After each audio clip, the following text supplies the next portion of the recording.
সুপ্রিয় দর্শক, আসসালামু আলাইকুম। সবাইকে স্বাগত জানাচ্ছি আজকের গুরুত্বপূর্ণ সংবাদে। প্রথমেই জানিয়ে দিচ্ছি সংবাদ শিরোনাম।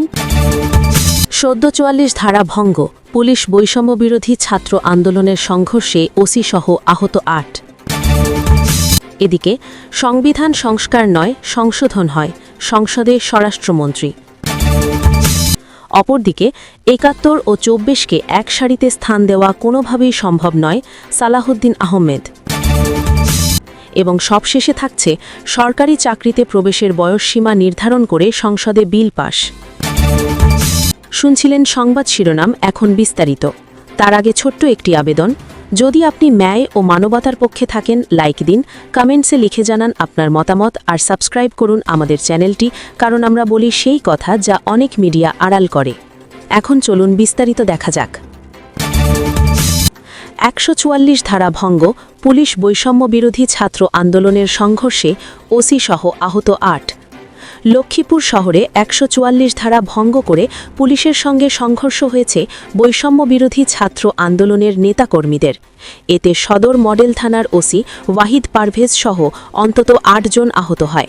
রোববার ৫ এপ্রিল বিকাল ৫:৩০টার দিকে শহরের চকবাজার মসজিদের সামনে এই ঘটনা ঘটে। একই সময় ১৪৪ ধারা ভঙ্গ করে বৈষম্য বিরোধী ছাত্রদের নৈরাজ্যের প্রতিবাদে জুলাই ফাইটার্সের ব্যানারে ছাত্রদলের নেতাকর্মীরা মিছিল করেন। পুলিশ ও উপজেলা প্রশাসন জানিয়েছে, শনিবার রাতে লক্ষ্মীপুর শহরে হাসপাতাল রোডে বৈশা লক্ষ্মীপুর শাখার কর্মী হাবিবুর রহমান ফাহিম ও জেলা ছাত্রদলের প্রচার সম্পাদক আকবর হোসেন মুন্নার কথা কাটাকাটি হয়। এক পর্যায়ে সংঘর্ষে জড়িয়ে পড়েন তারা। এর প্রতিবাদে বৈশার কর্মীরা বিকাল ৫টায় চকবাজার মসজিদের সামনে থেকে প্রতিবাদ মিছিলের ডাক দেয়। ছাত্রদলের নেতাকর্মীরা জুলাই ফাইটার্সের ব্যানারে একই সময় ওই স্থানে প্রতিবাদ সমাবেশের ঘোষণা দেয়। এর প্রেক্ষিতে পৌর শহরে উপজেলা নির্বাহী কর্মকর্তা ইউএনও ক্যাথোয়াই প্রু মার্মা বিকাল ৪:৩০ থেকে ১৪৪ ধারা জারি করেন। হাতাহাতির ঘটনায় ওসি ছাড়া অন্য আহতদের নাম পরিচয় জানা যায়নি। তবে প্রত্যক্ষদর্শীরা জানান, ঘটনার সময় বৈশার মুখ্য সংগঠক সাইফুল ইসলাম মুরাদ সহ কয়েকজনকে আটক করা হয়েছে। মিছিলে অংশ নেওয়া জেলা ছাত্রদলের সভাপতি হাসান মাহমুদ ইব্রাহিম বলেন, এখানে ছাত্রদলের কোনো কর্মসূচি ছিল না, জুলাই ফাইটার্সের প্রোগ্রাম ছিল, এ নিয়ে আমি কোনো বক্তব্য দিতে চাচ্ছি না। এ ব্যাপারে জেলা বৈষম্য বিরোধী ছাত্র আন্দোলনের সদস্য সচিব শাহেদুর রহমান রাফির মোবাইলে কল করলে তিনি রিসিভ করেননি। বিকাল থেকে চকবাজারে অবস্থান করে পরিস্থিতি নিয়ন্ত্রণের চেষ্টা করেন অতিরিক্ত পুলিশ সুপারিনটেন্ডেন্ট হোসেন মোহাম্মদ রায়হান কাজেমি। তিনি বলেন, দুপক্ষের পাল্টাপাল্টি কর্মসূচি ঘিরে ঘটনাস্থলে ১৪৪ ধারা জারি করা হয়েছে। আমরা ঘটনাস্থল অবস্থান করে দুপক্ষকে দুদিকে সরিয়ে দিয়েছি। এই ঘটনায় ওসি সহ বেশ কয়েকজন আহত হয়েছে। এদিকে সংবিধান সংস্কার নয়, সংশোধন হয়, সংসদের স্বরাষ্ট্রমন্ত্রী। সংবিধান কখনো সংস্কার হয় না, বরং এটি রহিত, স্থগিত বা সংশোধন হয় বলে মন্তব্য করেছেন স্বরাষ্ট্রমন্ত্রী সালাহুদ্দিন আহমেদ। রোববার ৫ এপ্রিল জাতীয় সংসদ অধিবেশনে জুলাই জাতীয় সনদ ও সংবিধান সংশোধন সংক্রান্ত প্রস্তাবে আলোচনায় অংশ নিয়ে তিনি এই মন্তব্য করেন। এই সময় তিনি সংবিধান সংশোধনের জন্য সব দলের সমন্বয়ে একটি বিশেষ সংসদীয় কমিটি গঠনের প্রস্তাব দেন। সালাহুদ্দিন আহমেদ বলেন, পঞ্চদশ সংশোধনীর মাধ্যমে সংবিধানে অনেক লেজিসলেটিভ ফ্রড বা আইনি প্রতারণা করা হয়েছে।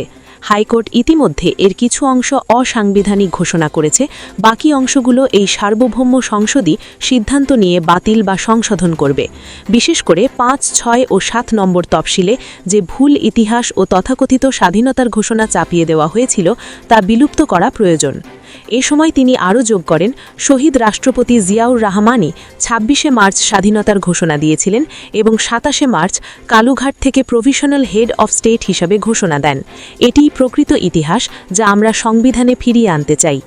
আল্লাহর ওপর আস্থা ও বিশ্বাস সংবিধানের মূল নীতি প্রসঙ্গে স্বরাষ্ট্রমন্ত্রী বলেন, আমরা সংবিধানে মহান আল্লাহর ওপর পূর্ণ আস্থা ও বিশ্বাস নীতিটি পুনর্বহাল করতে চাই, যেটি শহীদ রাষ্ট্রপতি জিয়াউর রহমান অন্তর্ভুক্ত করেছিলেন, যা পরবর্তী সময়ে ফ্যাসিস্ট সরকার নির্মূল করেছে।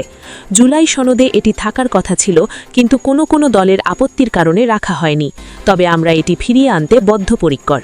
সালাহুদ্দিন আহমেদ বলেন, রাষ্ট্রের সকল ক্ষমতার মালিক জনগণ এবং সেই ক্ষমতা প্রয়োগ হয় এই সংসদের মাধ্যমে। আমরা ১০০ সদস্য বিশিষ্ট একটি উচ্চকক্ষ প্রবর্তনের ম্যান্ডেট পেয়েছি, যেখানে রাজনৈতিক দলগুলো আনুপাতিক হারে প্রতিনিধিত্ব করবে। বিরোধী দলের উদ্দেশ্যে তিনি বলেন, আসুন সরকারি দল, বিরোধী দল এবং স্বতন্ত্র সদস্যরা মিলে বিশেষ সংসদীয় কমিটিতে বসে আলোচনা করি সংবিধান কিভাবে সংশোধিত হবে তা এই সংসদেই নির্ধারিত হবে, বাইরে থেকে আমদানি করা কোনো প্রেসক্রিপশনে নয় বলে জানান স্বরাষ্ট্রমন্ত্রী। অপরদিকে ৭১ ও ২৪কে এক সারিতে স্থান দেওয়া কোনোভাবেই সম্ভব নয়, সালাউদ্দিন আহমদ। ৭১ ও ২৪কে এক সারিতে স্থান দেওয়া কোনোভাবেই সম্ভব নয় বলে জানিয়েছেন স্বরাষ্ট্রমন্ত্রী সালাউদ্দিন আহমদ। তিনি উল্লেখ করেছেন, সংবিধান সংশোধন নিয়ে বিরোধী দলের কিছু প্রস্তাব আছে যেগুলো বিএনপি মেনে নিতে পারে না। তারা চান সংবিধানে ৭১ ও ২৪ এক সারিতে স্থান দেওয়া হোক, যা কোনোভাবেই সম্ভব নয়। ৭১ আমাদের মুক্তিযুদ্ধ, আমাদের স্বাধীনতা, আমাদের বিজয়, আমাদের অস্তিত্ব, যার সঙ্গে আর কিছুরই তুলনা হয় না। রোববার ৫ এপ্রিল জুলাই সনদ ও গণভোটের রায় বাস্তবায়নের মাধ্যমে সংবিধান সংস্কার বিষয়ে বিরোধী দলনেতা ডাক্তার শফিকুর রহমানের পয়েন্ট অফ অর্ডারে দেওয়া ভাষণের প্রেক্ষিতে তিনি এই কথা বলেন। সালাউদ্দিন আহমদ বলেন, যাদের কাছে বাংলাদেশের প্রথম সংবিধান পরাজয়ের গ্লানি, তাদের এটা নিয়ে সমস্যা থাকাই স্বাভাবিক, কারণ ৭২-এর সংবিধানে স্বাধীনতা বিরোধীদের শাস্তির বিধান ছিল।